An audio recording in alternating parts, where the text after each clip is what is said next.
مفتی طارق مسعود کے بیانات کے لیے مفتی صاحب کے آفیشیل چینل مفتی طارق مسعود سپیچز کو سبسکرائب کریں۔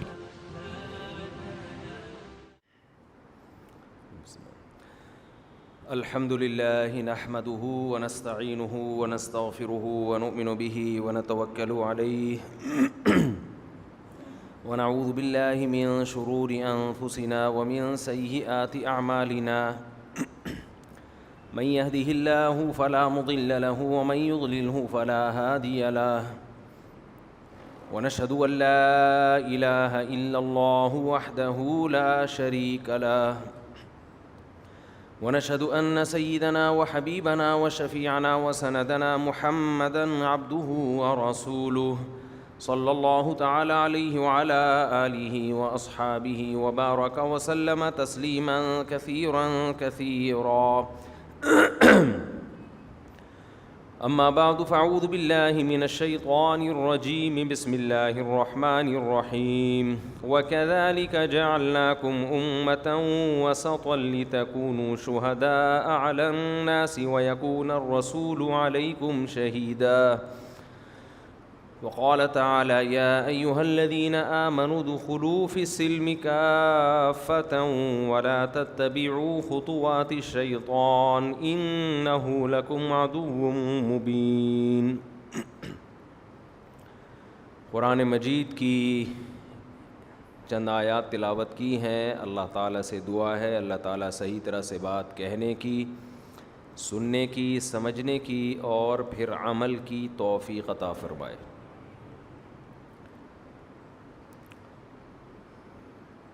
تقریباً 1.5-2 ہفتے پہلے ایک بیان میں نے شروع کیا تھا، ایک خاص موضوع شروع کیا تھا، درمیان میں پھر وہ چینج ہو گیا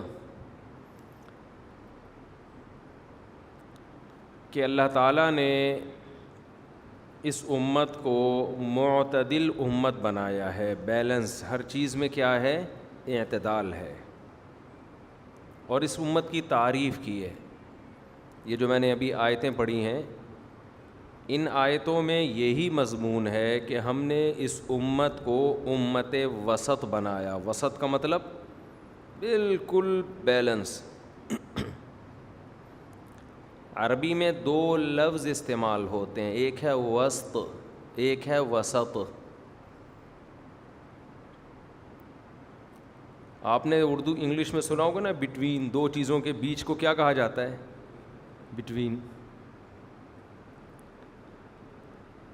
تو جب بھی 2 انتہائیں ہوتی ہیں یا 2 پوائنٹ ہوں، ان کے بیچ میں کوئی بھی پوائنٹ ہو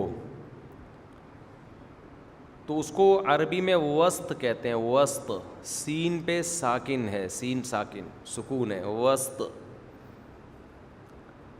لیکن جو بالکل مڈل میں ہو، بالکل بیچوں بیچ، جس کو پنجابی میں کیا کہتے ہیں؟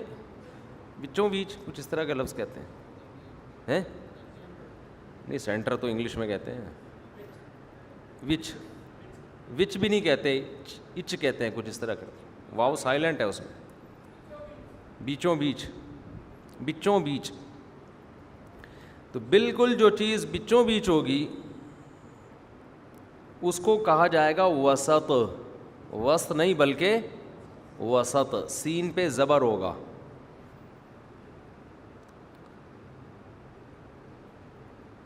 تو قرآن میں اللہ نے یہ نہیں، بھائی ویڈیو نہ بنائیں، لکھا ہوا ہے نا، لکھا ہوا بھی ہے۔ دیکھو میں وہاں حج کے موقع پہ میں نے منی میں بیان کیا، اب احرام میں انسان کی قمیض بھی اتری ہوئی ہوتی ہے، عجیب سا ایک بعض دفعہ ایسا حلیہ ہوتا ہے کہ پوری پسلیاں نظر آ رہی ہوتی ہیں۔ میں وہاں بیان کر رہا ہوں، لوگ نیچے سے ویڈیو بنا رہے ہیں، بہت برا لگ رہا تھا۔ دیکھتے نہیں ہیں کہ کیا کرنے کا کام ہے، کیا اس کو بھی نیٹ پہ بھی ڈال دیا انہوں نے۔ کس حال میں انسان بیٹھا ہوا ہے، آپ کو بس ویڈیو کی فکر ہے۔ جو چیز اپنے لیے پسند نہیں کرتے وہ کبھی بھی کسی دوسرے کے لیے نہیں کرو۔ ایک آدمی قمیض اتار کے بیٹھا ہے، وہ کبھی چاہے گا کہ میری ویڈیو لوگ نیٹ پہ ڈالیں؟ مجھے اتنا غصہ آیا جس شخص نے بھی ویڈیو بنائی ہے منی میں، پتہ نہیں کون تھا وہ، لیکن مجھے بہت برا لگا۔ اتنی اذیت دی ہے کہ قمیض کے بغیر آپ کسی کی ویڈیو بنا کے نیٹ پہ ڈال دیں، کون پسند کرتا ہے اس کو؟ لیکن لوگوں نے بنا کے ڈال دی۔ شرم نہیں آتی؟ مجھے تو تھا کہ کہیں اکیلے میں ملے میں بولوں گا آپ نے بہت بے شرمی کا کام کیا ہے، ذرا بھی آپ میں شرم اور غیرت نہیں ہے.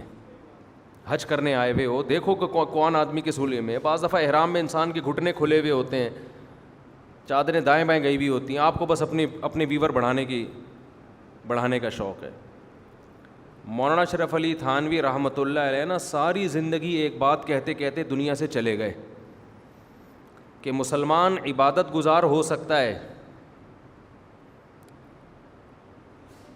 مسلمان حج کر لے گا، عمرہ کر لے گا، نماز پڑھ لے گا، تہجد پڑھ لے گا، آپس کے معاملات میں مسلمان صحیح نہیں ہے اور ہو بھی نہیں سکتا. ان کا یہ مایوس ہو گئے تھے، وہ ایسا لگتا ہے کہ نہیں ہو سکتے یہ صحیح. ان کی محفل میں لوگ آتے تھے نا، بے وقت ان کو تنگ کرنا، بے وقت بات کرنا، فضول سوالات کرنا، اس سے بہت ان کو غصہ آتا تھا. ایک دن ان کے محفل میں کوئی شخص بیٹھا ہوا، اس نے ایسے ہی سوال پوچھ لیا کہ حضرت سنا ہے کہ جب کوئی کسی کو کچھ نظر آتا ہے تو مرغا کوا چیختا ہے، کچھ اس طرح کا نا. تو کہا ابھی کس کو کیا نظر آیا ہے؟ مطلب ہے کہ آپ بھی کوے کی طرح بے فضول سوال پوچھنا شروع کر دیا، آپ نے کوے کی طرح کائیں شروع کر دی. ابھی کسی کو کچھ نظر آیا کیا؟ وہ لحاظ نہیں کرتے تھے ان چیزوں میں. تو وہ ساری زندگی ایک ہی بات سکھاتے رہے کہ معاشرت، معاملات، آپ کے کسی عمل سے دوسرے کو تکلیف نہ ہو. 100 دفعہ سوچو یہ کام کرنے سے پہلے. اور وہ حدیث کوٹ کرتے تھے، نبی صلی اللہ علیہ وسلم نے فرمایا المسلم من سلم المسلمون من لسانہ و یدہ. مسلمان وہ ہے جس کی زبان اور ہاتھ کے شر سے دوسرے مسلمان محفوظ رہیں. اس حدیث کا مطلب وہ یہ بیان کرتے تھے کہ اس حدیث کا مطلب یہ ہرگز نہیں ہے کہ آپ دوسرے کو تکلیف نہ دیں، نا نا نا نا نا نا نا. اس کا مطلب یہ کہ آپ کوئی ایسا کام نہ کریں کہ آپ کا تکلیف دینے کا ارادہ نہ ہو، پھر بھی تکلیف ہو جائے. سوچ سمجھ کے کریں کہ نہ چاہتے ہوئے کوئی چیز میرے لیے تکلیف کا ذریعہ نہ بنے. ہر کام کرنے سے پہلے 100 دفعہ سوچیں کہ یار ایسا نہ ہو کہ سامنے والے کو اس عمل سے تکلیف ہو. اگر آپ نے کوئی ایسی ویڈیو بنائی، آپ پوچھیں تو صحیح کہ میں وائرل کروں اس کو کہ نہیں کروں. بعض لوگ کی طبیعت میں حیا ہوتی ہے. ہمارے حضرت مفتی رشید احمد صاحب رحمہ اللہ تعالیٰ میں اتنی حیا تھی، وہ کبھی بغیر کرتے کے گھر میں بھی نہیں بیٹھتے تھے، مزاج تھا ان کا. تو وہ ساری زندگی یہ بات کہتے کہتے دنیا سے چلے گئے کہ مسلمان اس چیز کا، آج گوروں میں ہے یہ چیزیں، انگریزوں میں ہے. ہمارے ایک دوست نے بتایا کہ میں جہاز میں سو رہا تھا، میری آنکھ لگ گئی، یعنی آنکھ لگ گئی، سو گئے وہ کہیں یو ایس اے میں یا کہیں یورپ کے کسی کنٹری میں. جہاز لینڈ کیا ہے تو یہ سو رہے ہیں پڑے ہوئے، خراٹے لے رہے ہیں. تو جہاز سارے اتر گئے، یہ پڑے ہوئے ہیں نا. یعنی جہاز کا عملہ آیا، ایکسکیوز می سر، بس اتنا بول رہا ہے. جب میں آنکھ نہیں کھلی، تھوڑا زور سے، تھوڑا اور زور سے، ہاتھ نہیں لگا رہے. سمجھ میں آ رہی ہے بات؟ ہاتھ نہیں لگا رہے. کیوں؟ غیر اخلاقی حرکت ہے. آپ کسی کی پرمیشن کے بغیر اس کی باڈی کو، آدمی ہے کوئی عورت نہیں ہے، کسی کی پرمیشن کے بغیر اس کی باڈی کو ٹچ کرنا غیر اخلاقی حرکت ہے یا نہیں ہے؟ ہمارے یہاں کیا ہوگا بھائی جان، اوئے اندھا ہے، بہرا ہے، پھر جا کے کر کے ہلائیں گے اس کو.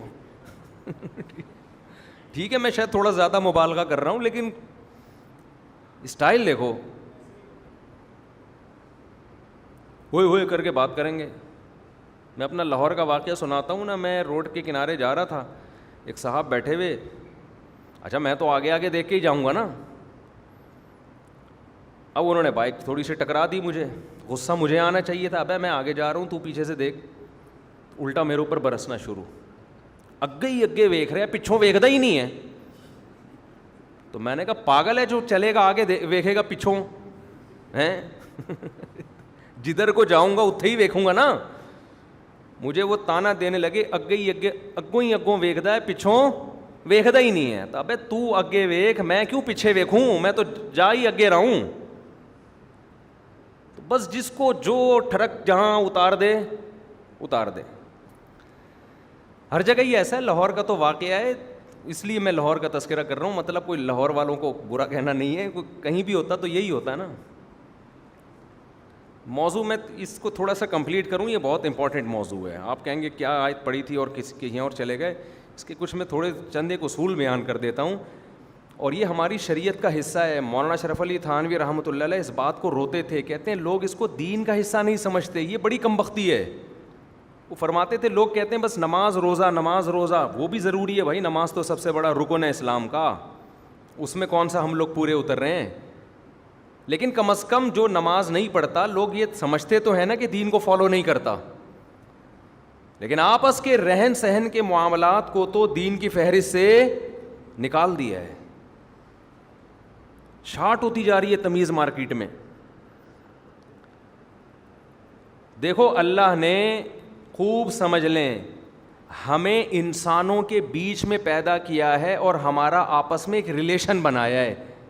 جب بھی ریلیشن کی شکل میں کوئی قوم رہتی ہے تو اسے اپنے جذبات کچل کے دوسرے کے جذبات کا خیال رکھنا پڑتا ہے. ایسا کبھی بھی نہیں ہوتا کہ بس میں اپنی منمانی زندگی گزاروں. کبھی ایسا ہوتا ہے؟ لوگ ایک ریاست میں جب رہتے ہیں, اب آپ اپنی گاڑی لے کے نکلے, ایک اسٹیٹ میں آپ رہ رہے ہیں, کنٹری میں آپ رہ رہے ہیں, تو کنٹری میں سب ایک دوسرے سے مربوط ہوتے ہیں نا. ہر آدمی یہ تو نہیں کہ میں اخپل زندگی گزاروں گا. اب آپ کا اپنا ذاتی گھر, آپ اپنی ذاتی گاڑی لے کے نکلے, روڈ آپ نے اپنے پیسوں سے بنوایا. ایک مثال دے رہا ہوں, آپ گئے آگے سگنل پہ لال بتی جلی ہوئی ہے, آپ توڑ کے نکل گئے. لوگ کہہ رہے ہیں بھائی یہ قانون ہے, لا ہے, ریڈ پہ رکنا ہے. آپ کہیں گاڑی میری, گھر میرا, گاڑی کی چابی بولو نا میری, روڈ میرے باپ کا, میں نے بنایا. تو یہ لال بتی کون ہوتی ہے مجھے روکنے والی ہے بھائی؟ یہ دلیل صحیح ہوگی؟ بولیں گے بھائی یہ اس لیے کہ جب بے شک روڈ آپ کے باپ کا ہے, یہ گاڑی بھی آپ کے باپ کی ہے, یہ چابی بھی آپ کے باپ کی ہے, لیکن جب آپ یہاں رہتے ہو تو آپ کے باپ کے علاوہ بھی بہت سارے لوگ یہاں پہ رہتے ہیں, اور یہ روڈ پہ سب کو چلنے کا حق ہے. تو جب سب چلیں گے تو ٹکرائیں گے نا آپس میں. تو ایک مینجمنٹ ہے کہ بھائی ابھی تھوڑی دیر کے لیے یہ لوگ رک جائیں, ان کو جانے دیں, پھر وہ چلے جائیں, وہ رکیں گے, آپ جائیں گے. تو ہمیں کیا پتہ چلا, جب بھی ہم اکٹھے کہیں زندگی گزارتے ہیں تو ہمیں ایک دوسرے کے جذبات کا خیال رکھنا پڑتا ہے. اب آپ ریڈ پہ, اب تھوڑی دیر میں آپ رکیں گے, اب ان کا حق ہے بھائی. اب آپ کیا دل تو چاہ رہا ہے میں سگنل توڑتا ہوا بھاگ جاؤں؟ نہیں نہیں نہیں نہیں, اب آپ اپنے وقت کی قربانی دیں گے اور دوسروں کا خیال کریں گے. ان کا بھی حق ہے کہ ان کو اب جانے دو. ایسا ہوتا ہے کہ نہیں ہوتا؟ ورنہ کس کا دل چاہتا ہے یار ریڈ سگنل پہ بریک لگانے کا؟ کس کا دل چاہتا ہے؟ ہر آدمی کو جلدی پہنچنا ہے. تو خوب سمجھ لیں ایک بات, ہم جب رہتے ہیں نا آپس میں, اس میں معاشرے میں کچھ رشتہ دار ہوتے ہیں, بھائی بہنوں کا رشتہ ہوتا ہے, ماں باپ کا رشتہ ہوتا ہے, میاں بیوی کا رشتہ ہوتا ہے, اور دوست احباب کا رشتہ ہے, اڑوس پڑوس کا رشتہ ہے. ہمارے پڑوسیوں کے بارے میں کچھ کہنا چاہتا تھا لیکن بعد میں کہوں گا. تو بہت ساری چیزیں ہوتی ہیں, سمجھ رہے ہیں؟ نکل ہی گیا منہ سے, خیر میں الگ سے بھی ان کو سمجھا دوں گا, بہت برداشت کر لیا یار. تو آپس کے ریلیشن ہوتے ہیں ٹھیک ہے, تو بہت سارے آپس کے ہمارے کیا ہیں رشتے. اللہ تعالیٰ نے ایک ایک ریلیشن سے میری مراد صرف خونی رشتے نہیں ہیں, کسی کا بھی کسی طرح کا کوئی رشتہ آپ سے ہے, تھوڑی دیر کا بھی لنک ہے. دیکھو کتنی زبردست آیت ہے 5ویں پارے کے شروع میں, آج پڑھیں آپ, وَاعْبُدُوا اللَّهَ وَلَا تُشْرِكُوا بِهِ شَيْئًا وَبِالْوَالِدَيْنِ إِحْسَانًا وَبِذِي الْقُرْبَى وَالْيَتَامَى وَالْمَسَاكِينِ وَالْجَارِ ذِي الْقُرْبَى وَالْجَارِ الْجُنُبِ وَالصَّاحِبِ بِالْجَنبِ وَابْنِ السَّبِيلِ وَمَا مَلَكَتْ أَيْمَانُكُمْ. کیا کوئی ایک ریلیشن ایسا نہیں ہے جو اللہ نے اس آیت میں بیان نہ کیا ہو. اتنی ڈیٹیل میں دنیا کی کسی قانون کی کتاب میں ریلیشن کے بارے میں ہدایات نہیں ملیں گی. آپ اسلام نام ہی پتہ ہے کس چیز کا ہے؟ اپنے رشتوں کو نبھانے کا نام ہے. خدا کی عبادت کا کیوں حکم ہے؟ خدا سے ہمارا رشتہ ہے, وہ خالق اور ہم مخلوق, وہ کریٹر ہے ہم کریٹڈ ہیں, یہ ایک رشتہ ہے نا, تبھی تو حقوق ہیں اس کے. رسول پہ درود پڑھنے کا کیوں حکم ہے؟ ایک ریلیشن ہے. کیوں؟ رسول نے ہمیں خدا سے جوڑا ہے, خدا کا انٹروڈکشن کیا ہے, تو رسول سے بھی ہمارا کیا بن گیا؟ رشتہ بن گیا. پھر والدین کا رشتہ, کیونکہ ان کے ذریعے ہم پیدا ہوئے ہیں, انہوں نے ہمیں بچپن میں پالا ہے, یہ ریلیشن ہے, اس کو ڈیفائن کیا. اسلام کی اگر مختصر لفظوں میں تعریف کی جائے نا تو اس کا مطلب پتہ ہے کیا ہے؟ رشتے نبھانا. بہت مشکل ہے بات سمجھانا, جیسے مشکل ہے رشتے نبھانا. کیا شعر ہو گیا, خود بخود ہی ہو گیا. تو اسلام نام کس چیز کا ہے؟ بولو نا, رشتے نبھانا. قرآن نے کیسے بیان کیا؟ وَاعْبُدُوا اللَّهَ, اللہ سے بھی رشتہ نبھاؤ, عبادت کرو. وَلَا تُشْرِكُوا بِهِ شَيْئًا, اور عبادت میں اس کے ساتھ کسی کو شریک مت کرو, کیونکہ شریک کر دیا اس کا مطلب جو رشتہ خدا کا ہے وہ کسی اور کو کیوں دے رہے ہو بھائی؟ ابا کہتے ہیں میرا رشتہ نبھاؤ, مجھے ابا سمجھو, آپ کہتے ہیں آپ کو بھی سمجھتا ہوں, سبکتگین صاحب کو بھی ابا سمجھتا ہوں. ابا کہے گا ایسے ابا کہاں سے لبا, یہ والا ابا مجھے نہیں چاہیے. ابا ایک ہی ہوتا ہے. کیا خیال ہے بھائی؟ اور آج کے مشرک نے ڈرامے بازی کیا کی ہے؟ آج کے مشرک نے میں ایک خدا کو مانتا ہوں, میرا اللہ صرف ایک اللہ ہے. ہم کہتے ہیں پھر یا رسول اللہ مدد کیوں کہتا ہے, یا علی مدد کیوں کہتا ہے, یا غوث اعظم مدد کیوں کہتا ہے؟ جواب کہتا ہے میں ان کو اللہ تھوڑی مانتا ہوں, میں کہتا ہوں وہ اللہ کی عطا سے مشکل کشاں ہیں. یہ عجیب سی چیز مارکیٹ میں لے کر آ گیا مشرک. ابے نتیجہ تو یہی نکلا نا کہ تو اس کو بھی پکارتا ہے, اور یہ اس کا مثال ایسے ہو گئی, ایک عورتوں کا ایک ہی شوہر ہوتا ہے نا ہمارے معاشرے میں, بیویاں زیادہ ہو سکتی ہیں مگر میاں وہ ایک ہی اچھا ہوتا ہے. ایک چھوٹی سی بات درمیان میں کر کے آگے چلتا ہوں. ہمارے کوئی ریلیٹیو خاتون آئیں ملاقات کے لیے, ہماری محرم خاتون تھیں وہ. انہوں نے مجھے بتایا کہ میں کہیں بھی جاتی ہوں تو لوگوں کو نہیں پتہ ہوتا کہ یعنی میری رشتہ دار خاتون ہے وہ. تو بہت سی خواتین مجھے ویڈیو دکھا رہی ہوتی ہیں, یہ مفتی دیکھو یہ انتہائی فضول آدمی ہے, اور ہم اپنے بچوں کو اب اس کے پاس جانے سے روکتے ہیں. کل کی بات ہے, خاتون نے مجھے بتایا, میں نے کہا آپ جب معاشرے میں چلتی پھرتی ہو تو لوگوں کو تو نہیں پتہ کہ آپ میری ریلیٹیو ہو, تو کیا تبصرہ ہوتا ہے عورتوں کا نا, مردوں میں تو ہم چلتے ہیں, خواتین کا ہمیں نہیں پتہ چلتا کہ ان کے کیا کمنٹس ہیں, آزاد ذرائع سے ہمیں معلومات نہیں ملتی. تو کل کوئی خاتون آئی تھی ہماری ریلیٹیو, انہوں نے بتایا کہ میں ایک جگہ بیٹھی ہوئی تو کسی خاتون کو نہیں پتہ تھا کہ یہ میری کوئی ریلیٹیو ہے, تو اس نے کہا کہ یہ مفتی کے اتنا فضول قسم کا آدمی ہے, یہ مجھے زہر لگتا, یہ اسٹائل تھا, مجھے زہر لگتا ہے یہ آدمی, موبائل میں دکھا رہی تھی. تو وہ ہماری جو ریلیٹیو خاتون تھی انہوں نے پوچھا کیوں بھائی ان میں کیوں زہر ہے؟ کب میں اپنے بچوں کو روکتی ہوں ان کے پاس جانے سے. بچے جاتے ہیں اور شادی کر رہے ہوتے ہیں, آ کے کیا کر رہے ہوتے ہیں؟ شادی خراب ہو رہے ہیں بچے. تو ایسی تمام لیڈیز کو جن کو میں زہر لگتا ہوں اور ان کا خیال یہ ہے کہ میں ان کے بچوں کو برباد کر رہا ہوں, ایک چھوٹی سی بات عرض کر کے میں اپنے اصل ٹاپک کی طرف آتا ہوں. دیکھو یہ بالکل ایسے ہی ہے جیسے آپ کو تبلیغ والے زہر لگتے ہیں کہ آپ کے بچوں کو سہ روزے پہ لے گئے, 4 مہینے پہ لے گئے, لگتے ہیں کہ نہیں لگتے؟ ایسے لوگ میں نے دیکھے ہیں کہ یار ہمارے بچوں کو بگاڑ رہے ہیں, زہر لگ رہے ہیں ہمیں. لیکن جب آپ کا بچہ چرسیوں میں بیٹھے گا نا اور بگڑے گا, لڑکیوں کا پیچھا کرے گا بائکوں میں, پھر آپ کو تبلیغ والوں کے علاوہ آپ کے پاس کوئی آپشن نہیں ہوگا.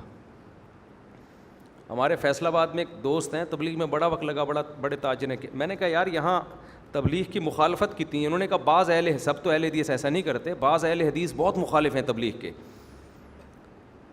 میں نے کہا پھر کیا کہہ رہے ہیں؟ لیکن جب ان کے اپنے بچے بگڑتے ہیں نا تو ہمارے پاس ہی لے کر آتے ہیں اس کو سہروزے کی جماعت میں. ان کو پتہ ہے انسان کا بچہ بنانے کا ہمارے پاس اس کے علاوہ کوئی آپشن ہے نہیں. تو بگڑے ہوئے کو سب سمجھ میں آ جاتا ہے کہ بھئی اب یہی ہے جماعت. اللہ یہ کہ کسی بزرگ کے پاس لے جائیں تو بزرگ کو بھی نفی کر دیا آپ نے, بزرگ مارکیٹ میں سے ایسے شارٹ کیا آپ نے کہ سارے ہی بزرگ غلط. تو 2 ہی آپشن ہے میرے بھائی, کسی کو انسان کا بچہ بنانے کے لیے یا تو کسی بزرگ کے پاس لے جاؤ, حضرت آپ اس کو اپنی خدمت میں رکھیں, جیسے آپ کے اخلاق ہیں ویسے اس کو سکھائیں, اس کو اللہ اللہ سکھائیں. یہی ہے نا, یا کون سا آپشن ہے؟ تبلیغ کا آپشن ہے. تو اسی طرح جو خواتین جن کو میں زہر لگتا ہوں نا بہت زیادہ کہ ہمارے بچوں کو بگاڑ رہا ہے, جب تمہارا بچہ اللہ نہ کرے بگڑے گا نا, دیر سے شادی ہونے کی وجہ سے بچے بگڑتے ہیں, یہ سمجھ لینا.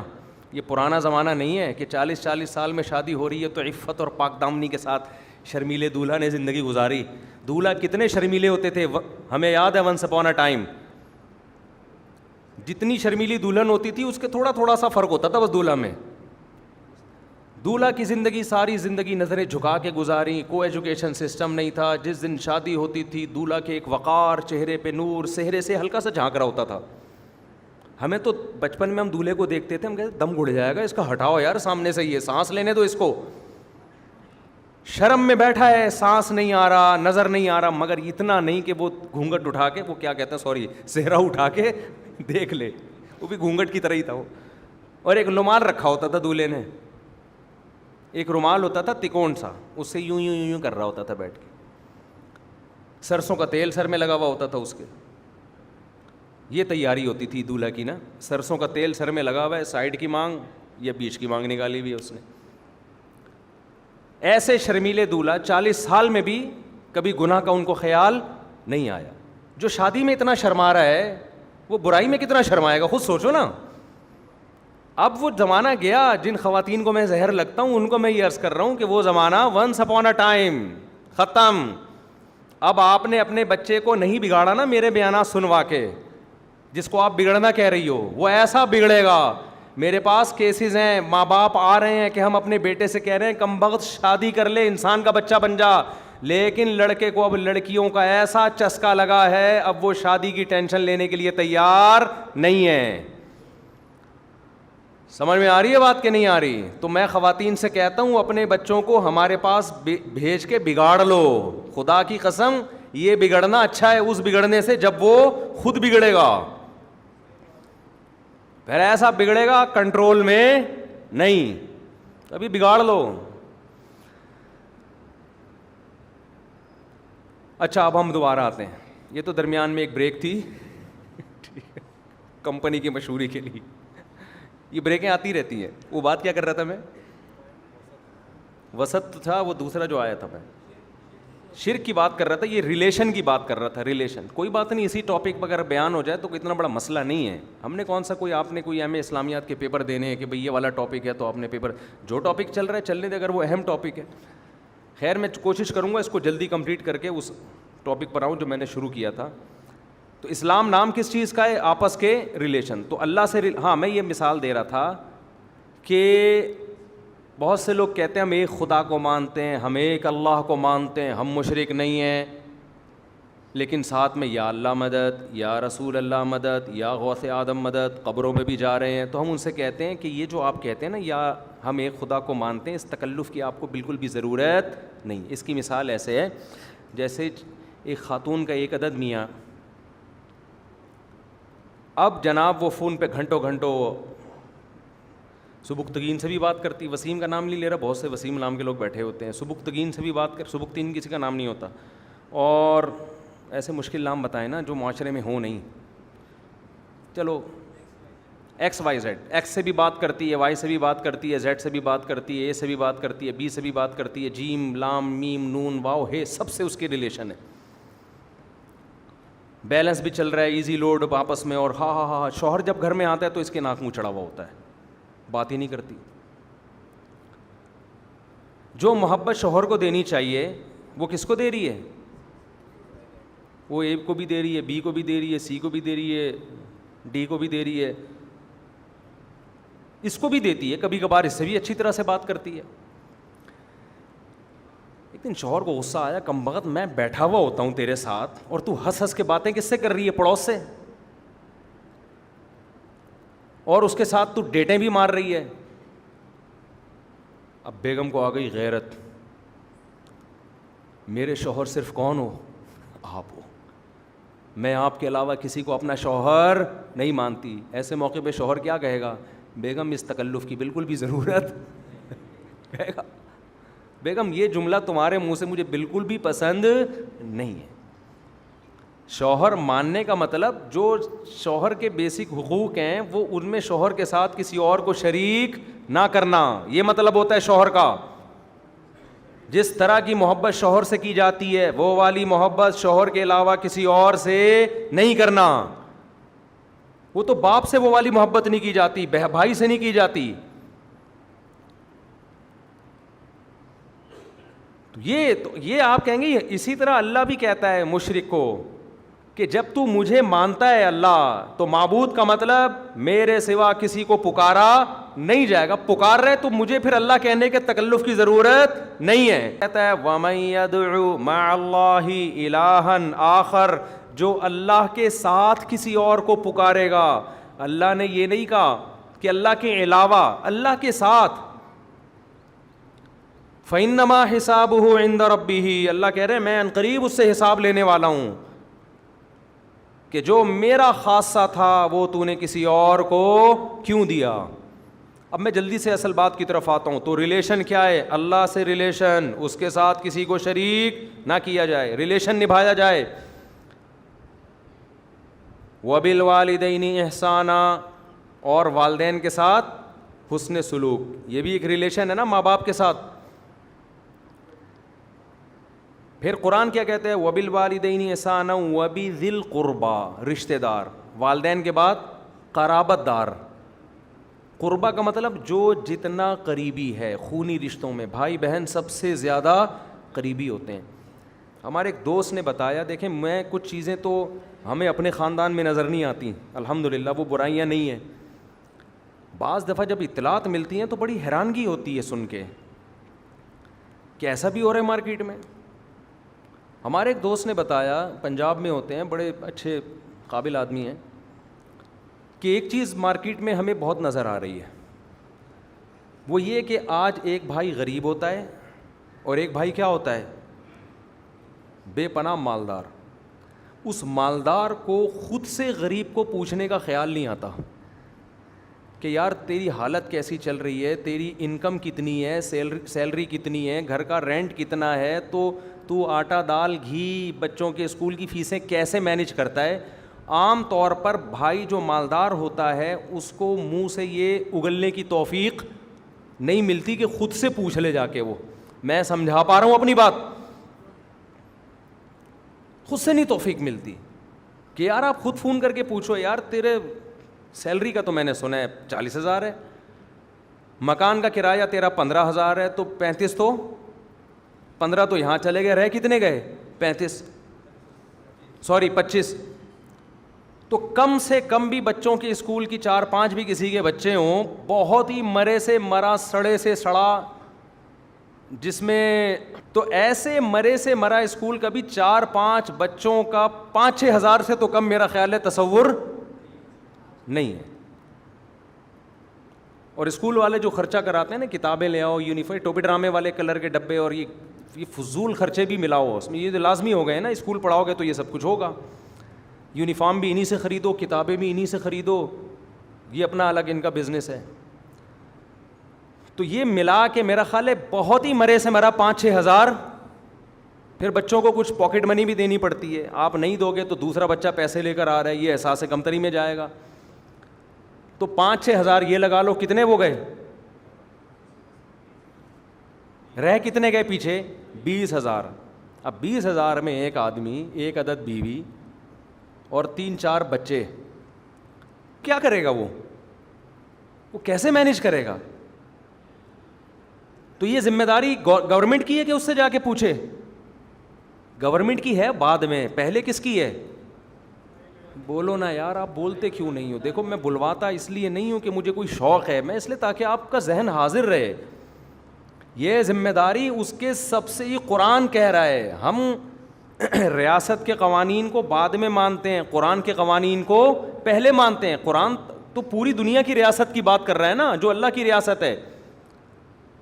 قرآن کہہ رہا ہے یہ سب سے پہلا حق کس کا ہے؟ یہ پوچھنا بھائی بہنوں کا. اگر بہن مالدار ہے اس کا بھی حق ہے کہ پوچھے بھائی کے بارے میں کہ بھائی تو 40,000 میں تیری تنخواہ ہے، بیوی 3-4 بچوں کے ساتھ کرائے کے گھر میں تو کیسے گزارا کر رہا ہے؟ یہ اس غریب بھائی کے ذمے نہیں ہے کہ وہ دوسرے بھائی کو بتائے، بلکہ دوسرے کے ذمے ہے کہ وہ اس کے بتائے بغیر خود سے پوچھے، اس سے نہیں پوچھتا گناہگار ہوگا.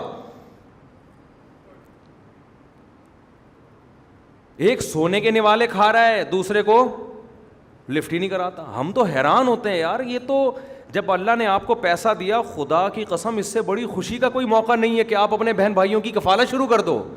تو ایسا مزہ ہے اس میں، تو مٹھاس ہے اس عمل میں، اتنا اچھا لگتا ہے آدمی خرچ کرنے والا بنے، مزہ ہے اس میں.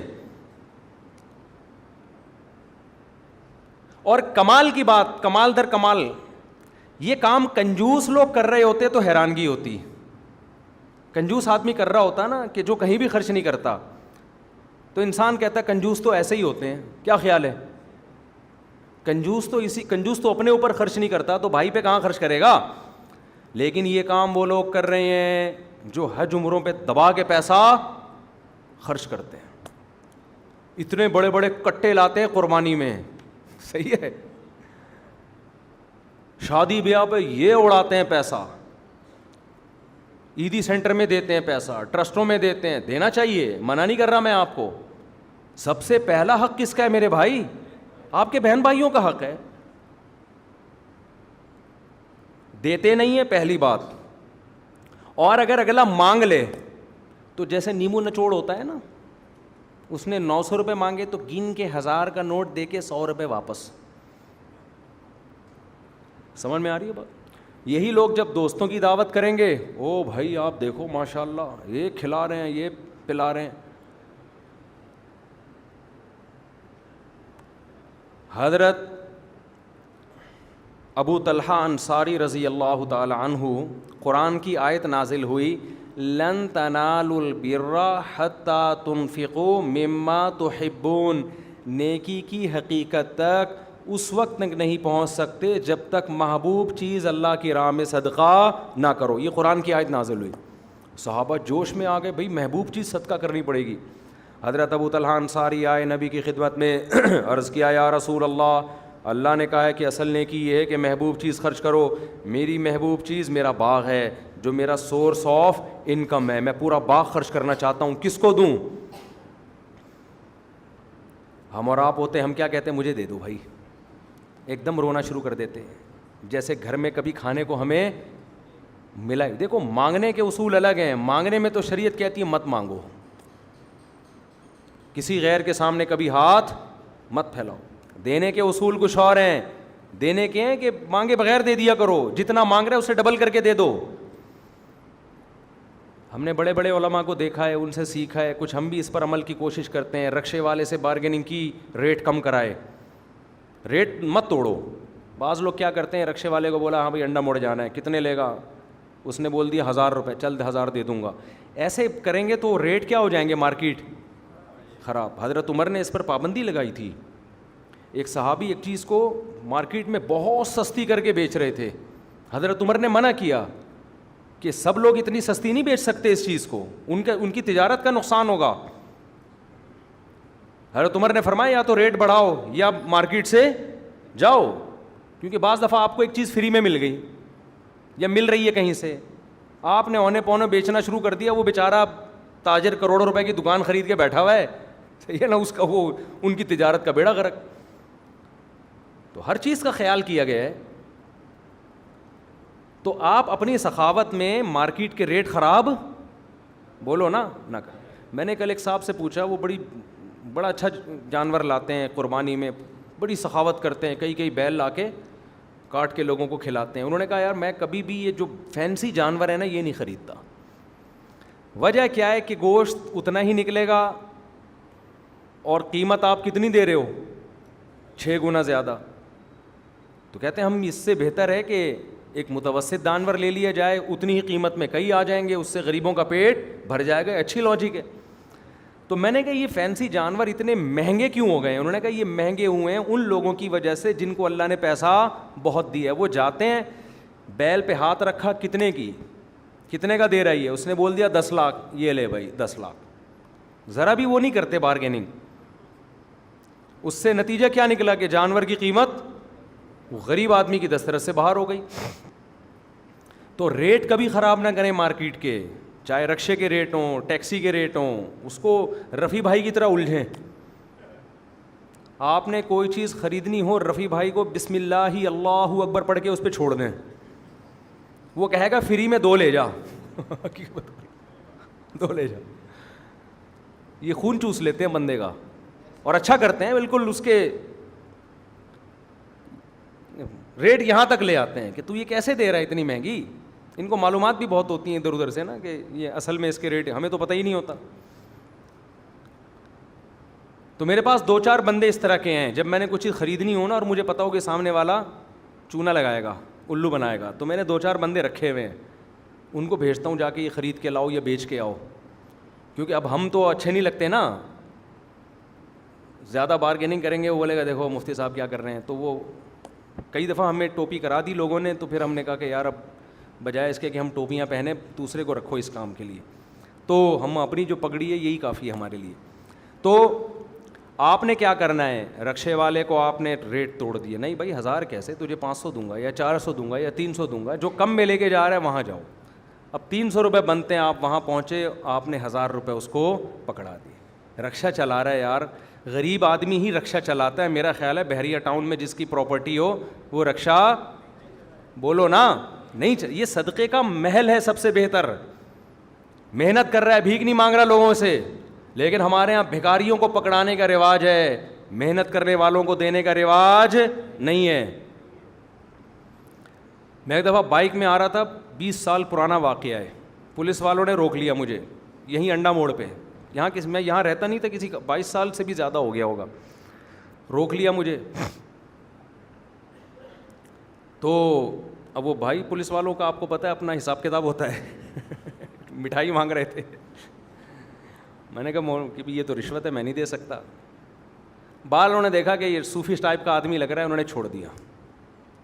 اب ہم جب تھوڑا آگے گئے نا, میں واپس آیا, میں نے اپنی جیب سے, مجھے یاد نہیں کتنے پیسے تھے اس وقت, اچھے خاصی رقم نکال کے میں نے ان کو گفٹ دی. میں نے کہا اب یہ رشوت, بولو, میں نے کہا اگر میں پہلے دیتا تو یہ رشوت ہو جاتی, ناجائز ہوتا. نہ دینے سے آپ کے ذہن میں یہ بات آ رہی ہوگی کہ مفتی صاحب, یہ مولانا صاحب, یہ جو بھی صوفی صاحب ہیں, ان کو پولیس والوں سے کوئی دشمنی ہے.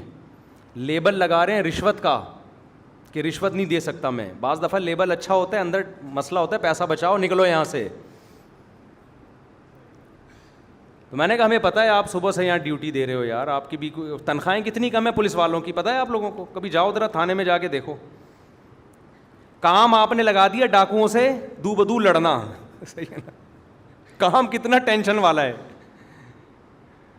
اور تنخواہ آپ کیا دے رہے ہو. میرے تو جب تعلقات ہوئے نا پولیس والوں سے بھی اور حکومتی اہلکاروں سے بھی, سب بیان سنتے ہیں تو سب سے سلام دعا ہوئی.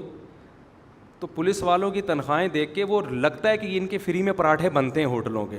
جائز نہیں ہے, میں کوئی ترغیب نہیں دے رہا, لیکن بھائی آپ کام ان سے کیا لے رہے ہو. کراچی کے حالات کنٹرول کرو جہاں ہر گلی محلے میں ڈاکو گھوم رہا ہے, تنخواہ آپ ایسی دے رہے ہو کہ اس میں.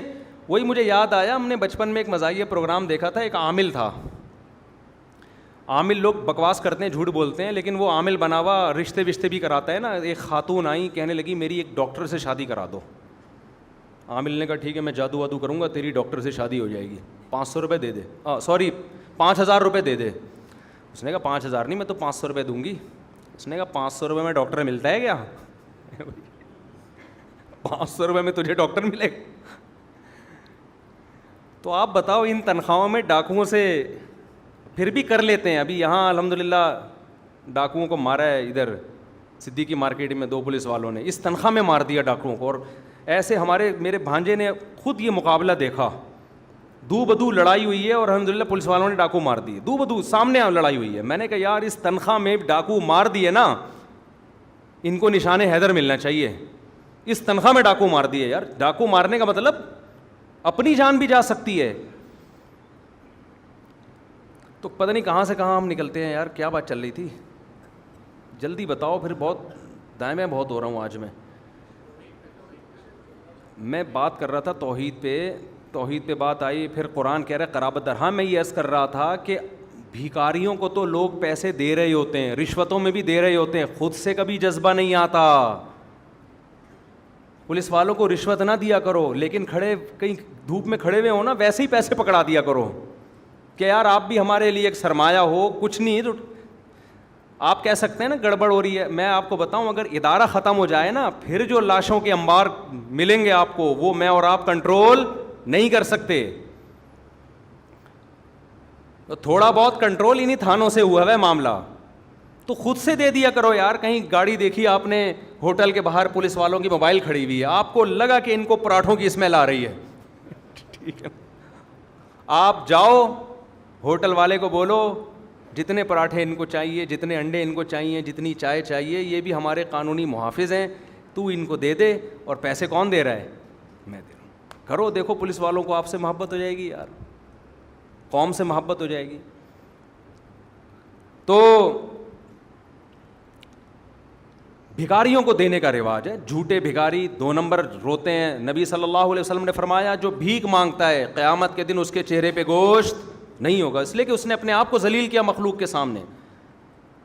تو قرابت داری کا مطلب کیا ہے؟ قرابت داری کا مطلب یہ نہیں ہے عید بقرعید پہ آپ نے تھوڑا سا 2 نوالے گوشت کے بھجوا دیے, عقیقہ کیا تھا تو 2 بوٹیاں خالہ کے گھر بھجوا دیں, 3 بوٹیاں اخبار میں لپیٹ کے ماموں کے گھر بھجوا دی. یہ چل رہا ہے مارکیٹ میں. قرابت داری جوڑنے کے لیے قربانی دینی پڑتی ہے, اور قربانی روکھڑا خرچ کیے بغیر نہیں ہوتی. میں آپ کو بتاؤں, اللہ قرآن سے پتہ چلتا ہے جو آدمی پیسہ خرچ نہیں کرتا خدا کو راضی کرنے کے لیے, اللہ اس کی اللہ سے محبت کے دعوے کو قبول نہیں کرتے. اللہ کہتے ہیں تیرا اگر مجھ پہ ایمان ہے تو پیسے کیوں نہیں نکال رہا, تو پیسے کیوں نہیں خرچ کر رہا. میں آپ کو ایک مثال سے بات سمجھاتا ہوں. دیکھو ایک آدمی آیا آپ کے پاس, کہنے لگا ایک پراپرٹی ہے اس میں آپ 30 لاکھ روپے دو, میرا پکا وعدہ ہے کہ یہ 1 سال میں 50 لاکھ کی ہو جائے گی. اور اس نے ڈاکومنٹس دکھایا کہ کام ہو رہا ہے, کمپنی بھی بڑی مضبوط تھی. فوراً آپ کو خیال آئے گا نا, یقین ہو جائے کہ اس میں 2 نمبر ہی نہیں ہے. بھائی یہ پروجیکٹ ہے, کام ہو رہا ہے, اور مجھے پتا ہے کہ واقعی یہ 30 کے کتنے ہو جائیں گے, 50 ہو جائیں گے, یا 20 کے 50 ہو جائیں گے. 100% آپ کو یقین ہونا کہ اس بزنس میں مجھے فائدہ ہے. آپ کی جیب میں ایک دھیلا بھی اگر نہیں ہوگا, آپ دائیں بائیں سے پکڑنا شروع کر دو گے, یار لگا یار پیسہ. اب کوئی کہے یار دیکھو 20 لاکھ روپے تم دے رہے ہو, 20 لاکھ روپے لگا رہے ہو, کیا کر رہے ہو یار. آپ کیا کہو گے؟ بھائی میں دیکھ رہا ہوں کہ سال کے بعد یہ کتنے ہو جائیں گے, ڈبل ہو جائیں گے. میں یہ دیکھ رہا ہوں, میں قرضوں پہ گزارا کر لوں گا.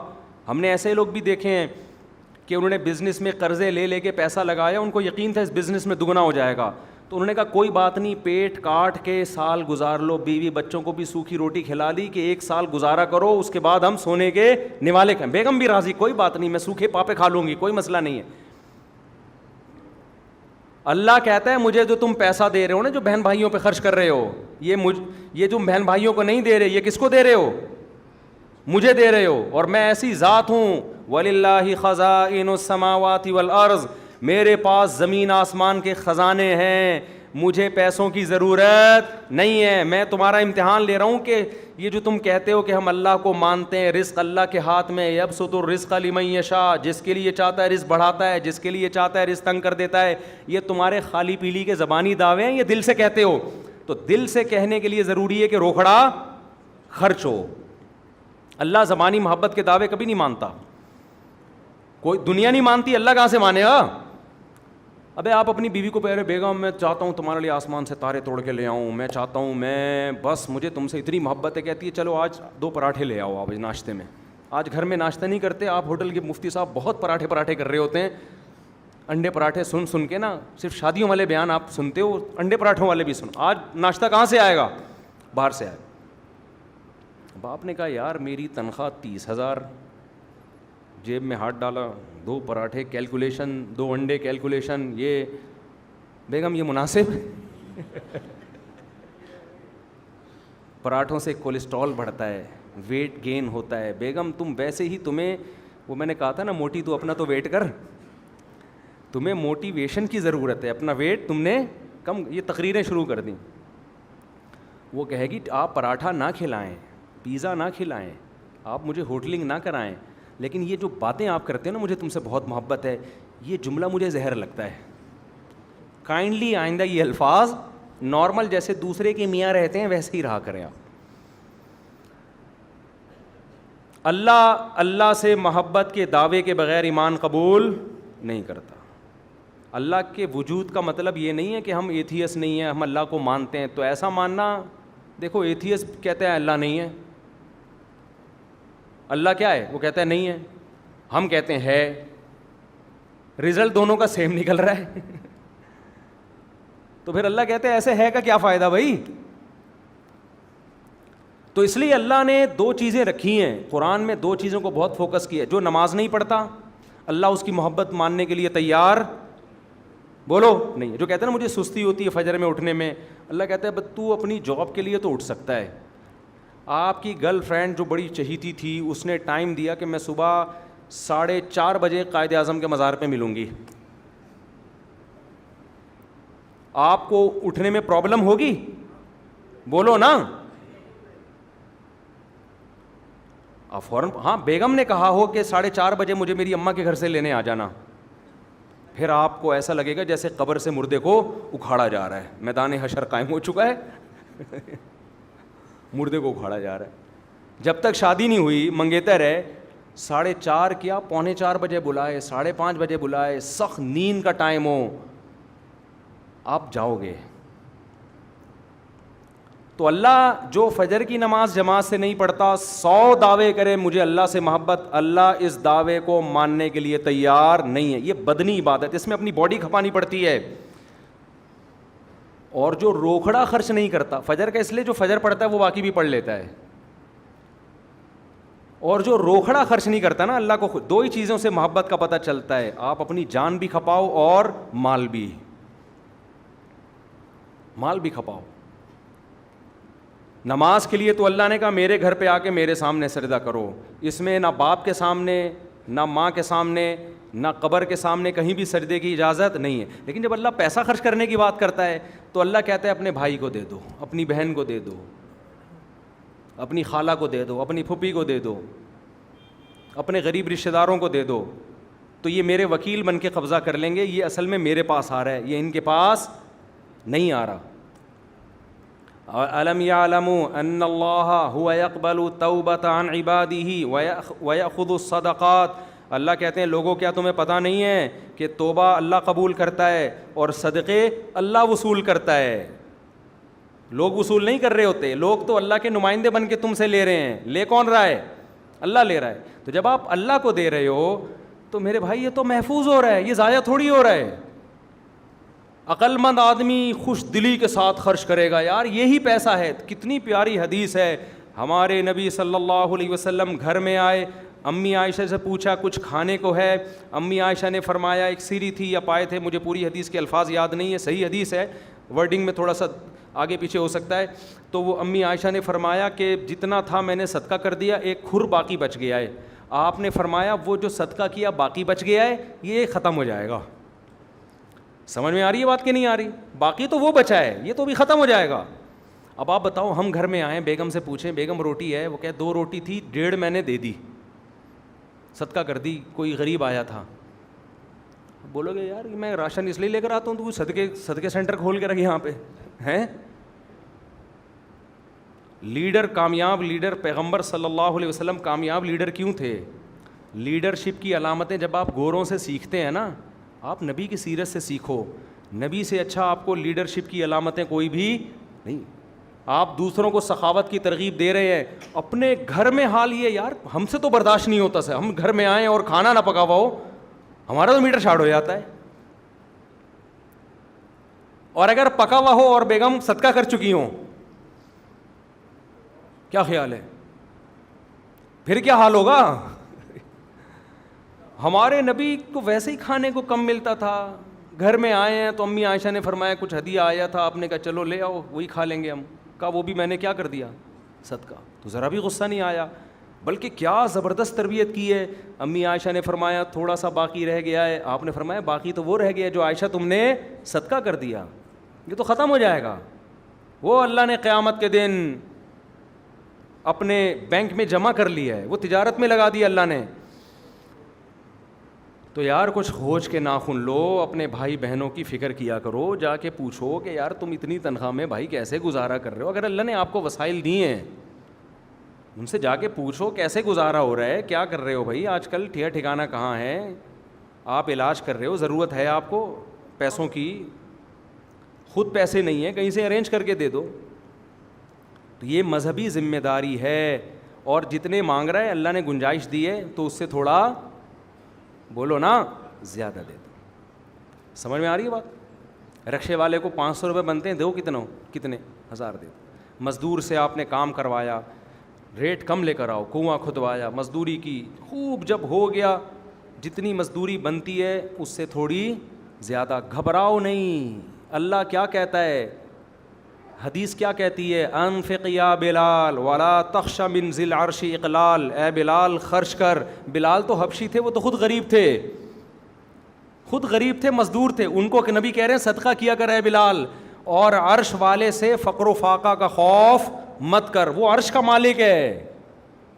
دیکھو آپ سے کوئی کروڑ پتی سیٹ 50 روپے مانگ رہا ہے, آپ کہہ رہے ہو یار اس کو 50 روپے دوں گا, کمبخت پی جائے گا, دے گا نہیں. وہ کروڑ پتی کیا کہے گا, ابے تو شرم نہیں آتی, میرے لیے 50 روپے کے 2 ٹکے کے نہیں ہیں, ابھی دیکھ میں گڈی نکال کے دکھاتا ہوں, یہ دیکھ 50 کروڑ, ٹھیک ہے نا.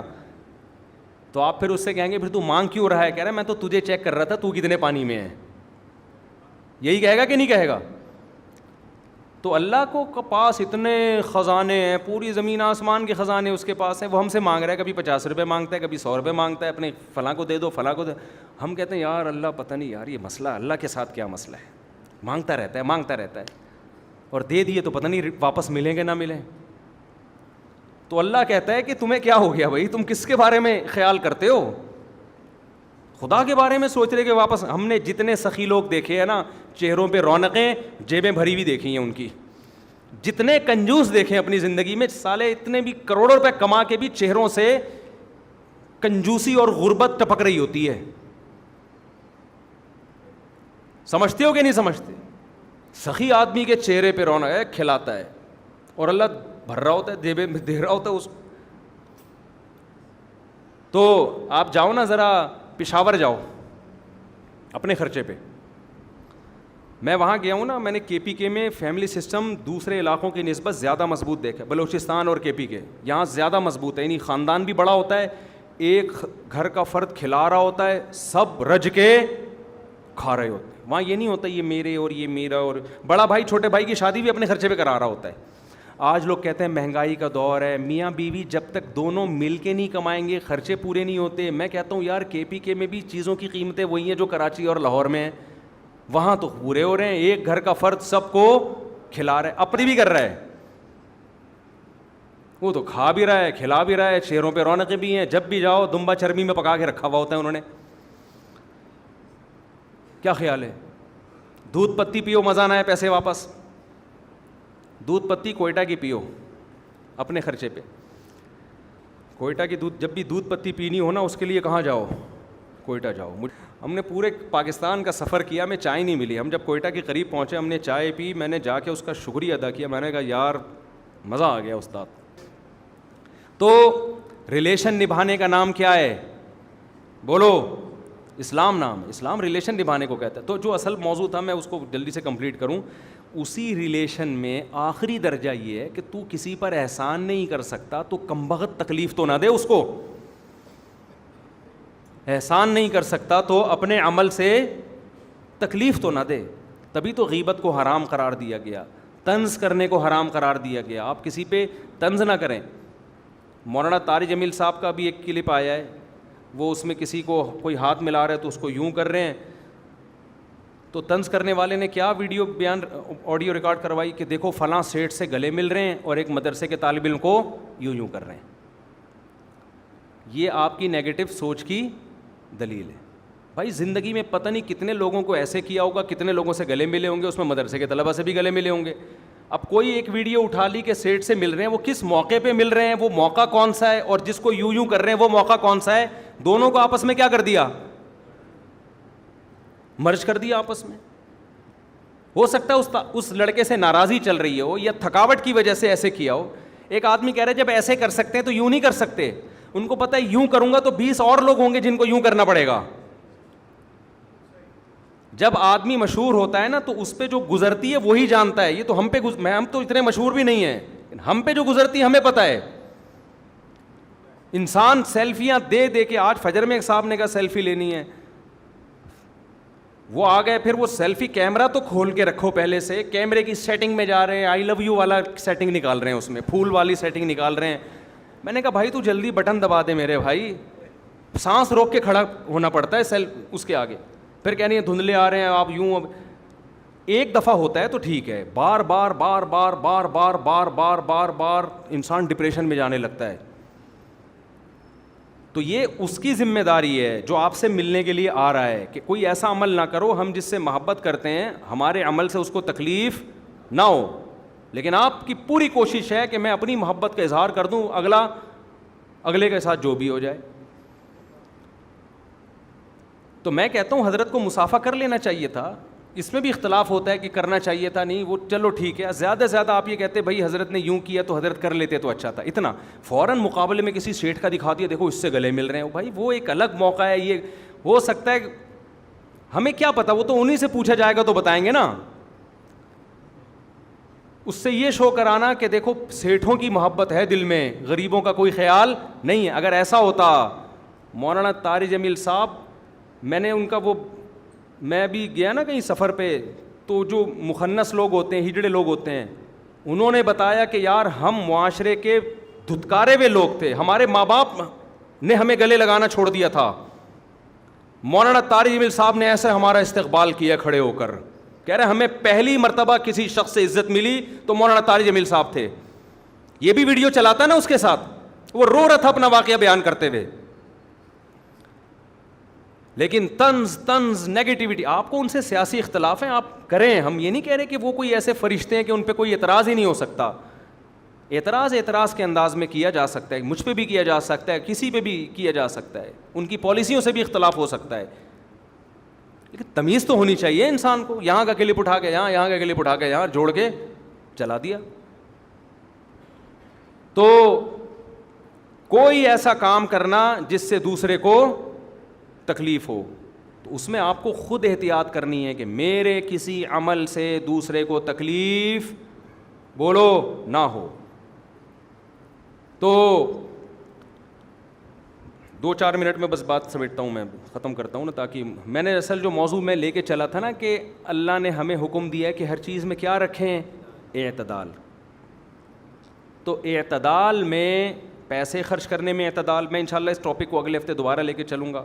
تو اب جب بات ریلیشن کی آئی ہے تو اس میں بھی ایک بات سمجھ لیں کہ ریلیشن جوڑنے میں بھی شریعت نے بہت ترغیب دی, مگر اس میں بھی اعتدال سے ہٹنے کی اجازت بولو نہیں. اعتدال سے کیسے ہٹیں گے؟ آپ نے اتنا خرچ کرنا شروع کر دیا کہ کل خود دوسروں سے آپ بھیک بولو مانگ رہے ہیں. آپ کہہ سکتے ہیں کہ اللہ نے جب خود وعدہ کیا ہے جتنا دو گے میں لوٹاؤں گا, تو اس کی نوبت کیوں آتی ہے کہ ہم اتنا خرچ کر رہے ہیں کل دوسروں سے بھیک مانگ رہے ہیں؟ اس کا مطلب اللہ واپس نہیں کرتا. تو دیکھو اللہ واپس کرے گا, بڑھا کے دے گا, لیکن کب دے گا, کیسے دے گا, یہ کس پر ہے, اللہ پر ہے. ایسا نہیں ہوگا ادھر 50 روپے دیے, دوسری جیب میں ہاتھ ڈالا تو 100 روپے نکلے آپ کی جیب سے. ایسے ہونا شروع ہو جائے تو سب لوگ اسی کو بزنس بنا لیں گے. تو اللہ نے ایک معیار رکھا, میں آزماؤں گا, میں کیا کروں گا, آزماؤں گا. تو اس لیے علماء کہتے ہیں آپ کا اللہ پہ توکل کتنا ہے. نبی کا 100% توکل تھا, نبی نے سارا دے دیا, صبح کو سوچا نہیں کہ شام کو کچھ کھانے کو ہوگا بھی کہ نہیں ہوگا, کوئی بات نہیں, نہیں ہوگا تو بھوکے سو جائیں گے, کوئی مسئلہ نہیں. ہم اور آپ میں یہ دم, ہمیں انڈے پراٹھے بھی چاہیے, کھانا بھی چاہیے, پاپے بھی چاہیے, بسکٹ بھی چاہیے, ڈبو کے کھانے کا اپنا مزہ ہے وہ بھی چاہیے. تو اس لیے ہمیں قرآن کیا کہتا ہے, علماء کیا کہتے ہیں, حدیث کیا کہتی ہے کہ اپنا جتنا ضروری خرچے ہیں وہ ریزرو رکھو, اس کے علاوہ قول العفو, قرآن کہتا ہے زائد کیا کرو, خرچ کرو. تو کتنے ضروری ہیں اس کا بھی معیار قرآن و حدیث سے علماء نے استنباط کیا ہے. 1 سال کے ضروری خرچے آپ سیو کر لیں. سمجھ میں آ رہی ہے بات؟ آپ کا منتھلی خرچہ 1 لاکھ روپے کا ہے فرض کرو, گھر کی کیلکولیشن کی اپلیکیشن آ رہی ہیں آج کل, آپ ڈاؤن لوڈ کر لیں. بعض لوگ کرتے ہیں حساب لکھنا نہیں چاہیے, اس سے بے برکتی ہوتی ہے, یہ بالکل غلط ہے. حساب لکھنا چاہیے, قرآن نے لکھنے کا حکم دیا. آج کل موبائل میں کھاتے بک کے نام سے اور اس طرح کی بہت ساری اپلیکیشن آ رہی ہیں. آپ میرڈ ہیں تو آپ ایک اپلیکیشن بنا لیں. میرے تینوں گھروں کی اپلیکیشن بنی ہوئی ہے. حقیقت ہے کہ بھائی یہ جو بھی آ رہا ہوتا ہے نا, دودھ آیا ٹھک کر کے اس میں ڈال دیا, تو مجھے اندازہ ہوتا ہے کہ اس مہینے ہم نے اتنا دودھ, یہ نہیں کہ ہر وقت کنجوسوں کی طرح اس کو دیکھ رہا ہے, اتنے پراٹھے آ گئے تو اتنے دودھ آ گئے, یہ 3 انڈے کہاں سے آئے, یہ مطلب نہیں ہے. مطلب یہ ہے کہ منتھلی آپ کو ایک لمسم اندازہ ہونا چاہیے کہ پیسے جا کہاں رہے ہیں. اس کا فائدہ یہ ہوگا کہ بعض دفعہ فضول چیز میں بہت زیادہ پیسے جا رہے ہوتے ہیں, تو انسان کو اندازہ ہوتا ہے یار یہ فضول چیز سے میں بچا کے فلاں جگہ خرچ کر سکتا ہوں, یہ فائدہ ہوتا ہے. تو ایک تمیز سے نا اپنا کوئی کھاتا بنائیں. پھر آپ دیکھیں یار میرا منتھلی خرچہ فار ایگزامپل 1 لاکھ روپے ہے.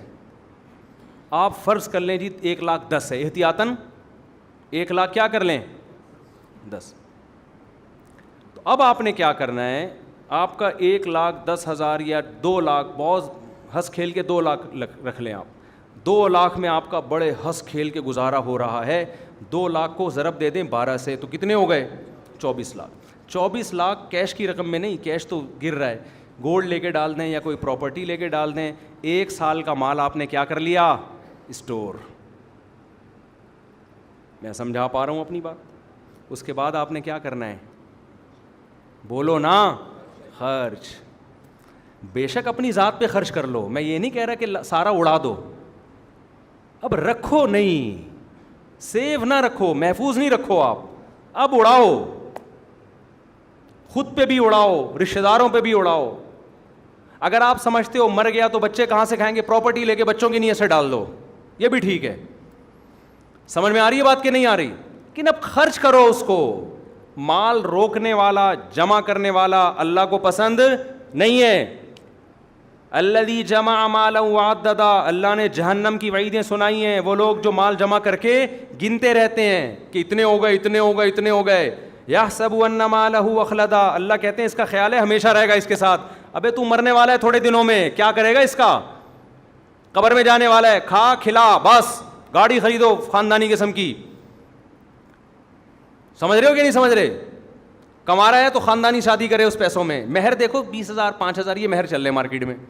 وہ 500 میں جس کو ڈاکٹر ملے گا تو تمہیں 5,000 میں مہر میں 5,000 مہر میں کیا بیوی ملے گی یار تمہیں. اب جن کو مل گئی ہیں ان کی قدر کریں. وہ ایسا نہ بولیں تم 5,000 میں آئی ہو بیگم, تمہارے ریٹ, وہ اس لیے آئی ہے مجبور تھی وہ بیچاری. ہو سکتا ہے وہ بڑی خاندانی ہو لیکن آج کل رشتے شارٹ ہے مارکیٹ میں, تو اس کو آپ زیادہ ہو جائے گی پھر. خیر, مہر ہی مارکیٹ سے ایسے 5,000. پہلے زمانے میں تو بھائی مہر ہوتا تھا, مہر 10-10 تولے 15-15 تولے سونے ہوتے تھے, مکان لکھوایا جاتا تھا, عورت کی ویلیو تھی. اب وہ ویلیو کیا ہو گئی, اونے پونے. جہیز جا رہا ہے 15 لاکھ کا اور مہر کیا جا رہا ہے 25,000. ایک صاحب میرے پاس آئے کہ میری وائف کا مہر, بوڑھے تھے وہ, 25,000 تھا, میں نے دیا نہیں, اب کیا کروں میں نے کہا 25,000 کیا, وارثوں میں پان گٹکے لے کے کھلا دو اپنے بچوں کو, 2-4 سگریٹ کے ڈبے, 2-4 پان کھلا دو, مہر پورا ہو جائے گا. تو میں نے کہا ویسے 25,000 نہیں 25 روپے. ہاں, میں نے کہا یہ 25 روپے کہہ رہے ہیں, 1948 میں یا 50 میں شادی ہوئی تھی, اس وقت 25 روپے تھا. وہ 25 روپے بہت تھے, وہ بوڑھے آدمی تھے. تو میں نے کہا یار اب 25 روپے کے تکلف کی کیا ہوگا 25 روپے سے. پتہ نہیں ان کا مہر تھا, ان کے ابا کا یا ان کے دادا کا, وہ وراثت کے حکام پوچھ رہے تھے. میں نے کہا حضرت 25 روپے مجھے دے دو میں آپ کے بچوں کو لالی پاپ خرید کے دے دیتا ہوں اس سے. تو وہ مہر بھی نہیں دے رہے ہوتے, وہ بھی بیوی کے مرنے کے بعد. تو میرے بھائی رشتوں کو نبھانا اللہ کا حکم. تو اس میں اعتدال کیا ہے کہ اڑاؤ پیسہ, خرچ کرو, 1 سال کا کیا کر لو, اسٹور کر لو, تاکہ دل بھی وہ نہ ہو نا, پریشان نہ ہو, سکون ہو. اس سے زیادہ تو خرچ کرو, اس سے زیادہ بھی خرچ نہیں کر رہے. جمع جمع جمع جمع کر کے ایک دن دھماکے کے ساتھ پھٹ پھٹا کے قبر میں چلے جاتے ہیں, اور آخرت میں جیبیں خالی. آخرت میں کیا ہے, وہ اٹھنی ہے جو وائپر صاف کرنے والے کو, وائپر سے شیشہ, گاڑی کا شیشہ صاف کرنے والے کو دفعہ چارہ نے پکڑا دیے تھے. ایک دفعہ وہ ایک بھکارن آئی تھی تو اس کو پرانی سوکھی باسی روٹی پڑی ہوئی تھی، ٹین ڈبے والے کو نہیں دی، حالانکہ وہ 2 روپے میں خرید رہا تھا، لیکن سخاوت کے حاتم طائی کی قبر پہ لات مار دی اور وہ کباڑ والے کو دینے کے بجائے اس غریب کو دے دی. تو قبر میں یہ چیزیں نکل کے آئیں گی، کچھ بھوسی ٹکڑے ہوں گے، ٹھیک ہے اللہ اس کی بھی قدر کرتا ہے، لیکن آپ کے گناہ ان بھوسی ٹکڑوں سے بہت زیادہ وزنی ہیں. تو اتنا صدقہ کرو جتنے اپنے گناہ کو کیا کرنا ہے، معاف کرانا ہے. جیسے حرکتیں ہیں اس حساب سے آگے صدقہ ہونا چاہیے. اللہ ہمیں رشتوں کو نبھانے کی توفیق عطا فرمائے. سبحانک اللہم و بحمدک نشہد ان لا الہ الا انت نستغفرک و نتوب الیک.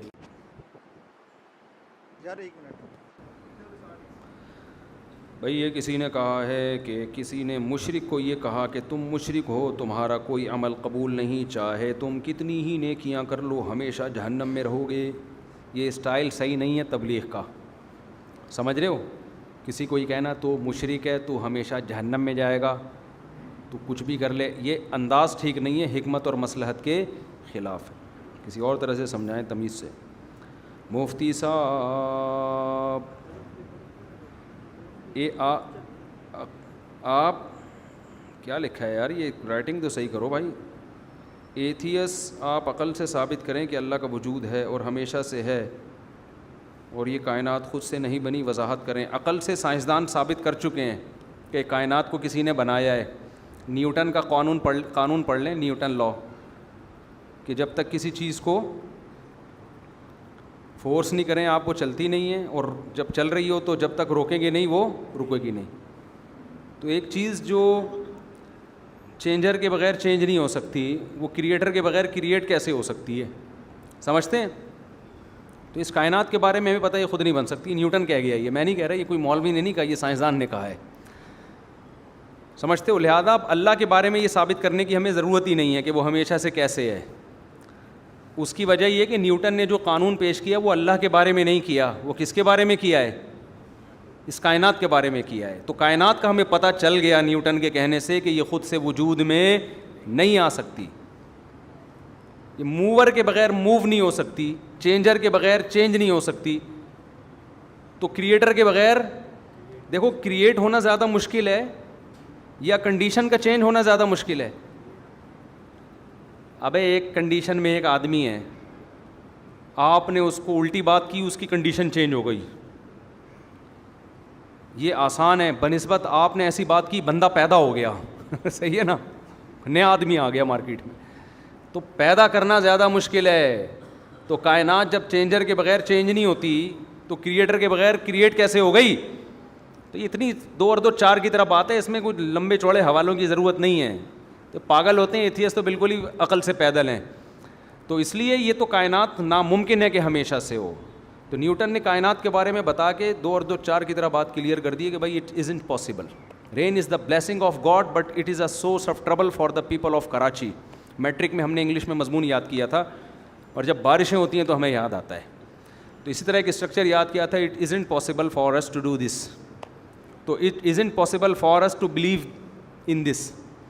ہمارے لیے یہ ناممکن ہے کہ ہم اس فلسفے پر ایمان لے آئیں کہ یہ کائنات ہمیشہ سے ہے. جس نے لانا ہے وہ پاگل ہے. تو پاگلوں کی دنیا میں کمی نہیں ہے. تو 2 4 اور پاگل ہو جائیں گے تو اس سے کیا ہوتا ہے؟ ہم تو وہی بات کریں جو کھوپڑی میں آتی ہے. کائنات بھائی نہیں ہو سکتا، یہ خود بخود کچھ نہیں ہوتا ہے، یہاں پہ سب کچھ کرنے سے ہوتا ہے. تو اب ظاہر ہے ابتدا میں تو کوئی ذات ہے نا جو اپنے وجود میں غیر کی محتاج نہیں ہے. تو کوئی ایسی ذات ہے جو ہونے میں کسی کی محتاج نہیں ہے، تو وہ کائنات نہیں ہے، وہ کائنات کے علاوہ کوئی اور ذات ہے. تو ہم کہتے ہیں وہ اللہ ہے. آپ بتائیں اللہ نہیں ہے تو پھر کون ہے وہ؟ ہمارے پاس تو آسمانی کتابیں، پیغمبروں کے سلسلے، وہ اللہ خود بتاتا ہے نا.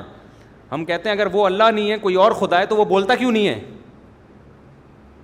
دیکھو ایک آدمی کہہ رہے یہ میری بیوی ہے، دوسرا وہاں گھننا کھڑا ہوا دیکھ رہا ہے، یہ کہہ رہا ہے یہ کس کی بیوی ہے؟